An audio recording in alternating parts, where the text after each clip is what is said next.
Now, try this at home or in your own dojo.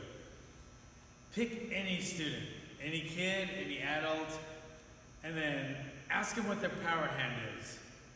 And if they don't understand the question, ask a guy, what hand do you shave with? Or ask a kid, what hand do you write with? 7 out of 10 times it's going to be the right hand. So, whichever their power hand is, have them take that stance, and then put a pad out and say, okay, punch this as hard as you can. 9 out of 10 times, they're going to throw their backhand, even if they've never trained before. Never. They're going to throw their backhand, their power hand. It's the most natural punch that a person can throw.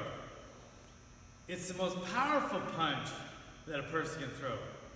I spent years developing my left hook so I can gain equal power, and I like the left hook better because it's closer. But if you don't have years to teach your student or your son or your daughter or whoever a left hook or a spinning hook kick or even a roundhouse kick, if they had one technique that was a go-to that you could teach your kid, say you want to teach your son to be bully-proof. Oh, am I supposed to say bully-proof? Anyway, I'm going to get sued. Anyway, if you had one thing to teach your kid to be bully-proof, ooh, should I say it again? Anyway, it would be just his power hand. I'm going to say right hand, but if you happen to be a southpaw, that means your left hand. But I'm not going to go back and forth, so I'm going to say right hand. Even though if you're southpaw, I mean left hand. If you have one punch to teach your son or your daughter or someone that asks you to learn a technique, it's going to be the right hand. It's not going to be a reverse punch. It's not going to be an overhand. It's just going to be a right hand. Let them throw it however they want. Tell them to get as much power as they can. The only thing that everyone has to do is close your hand tight. And the rest they can do on their own. Ask Dan Henderson. I don't think Dan Henderson ever learned how to throw a right hand. It's just a natural punch that a wrestler throws.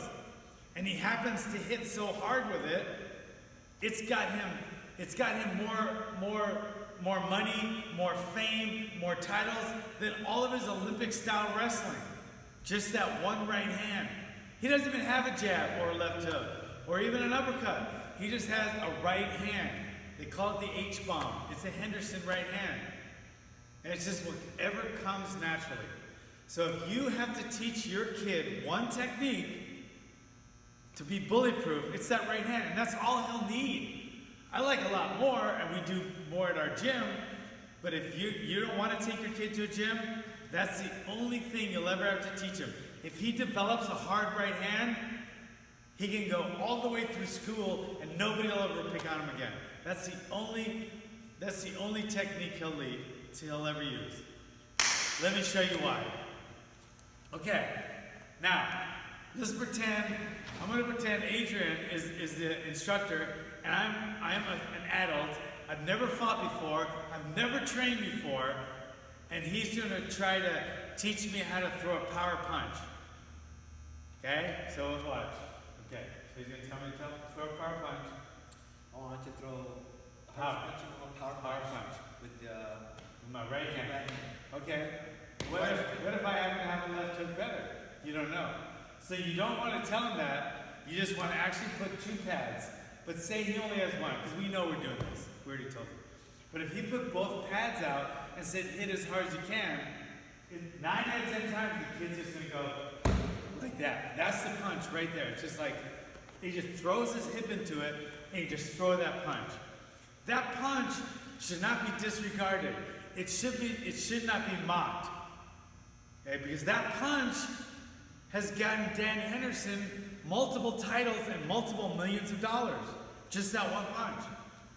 People used to mock Chuck's style before and say, the announcers would say, oh, he has looping punches. Yeah, until he started knocking people out with those looping punches, then they're power punches. Okay?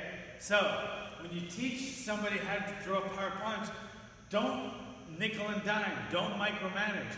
Just say, close your hand tight, hold the mitt out like it was somebody's face, and just let them do whatever comes naturally, and then you could give them little hints like more hip, tighter fist, etc. Okay? Keep your left hand out.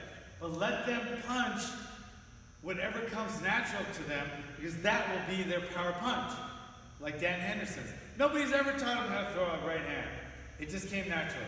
So if you're doing that, you're drilling, say he's going to correct me a little while I'm doing it. Okay, so just keep. Tighter fist. Tighter fist, okay.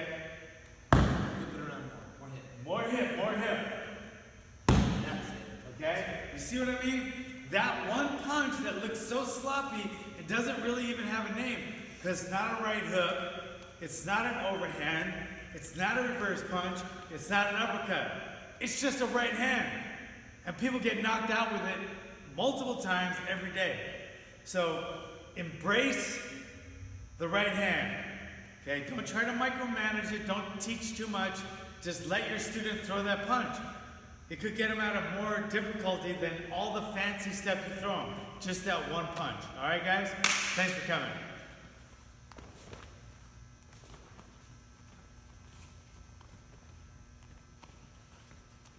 Yeah?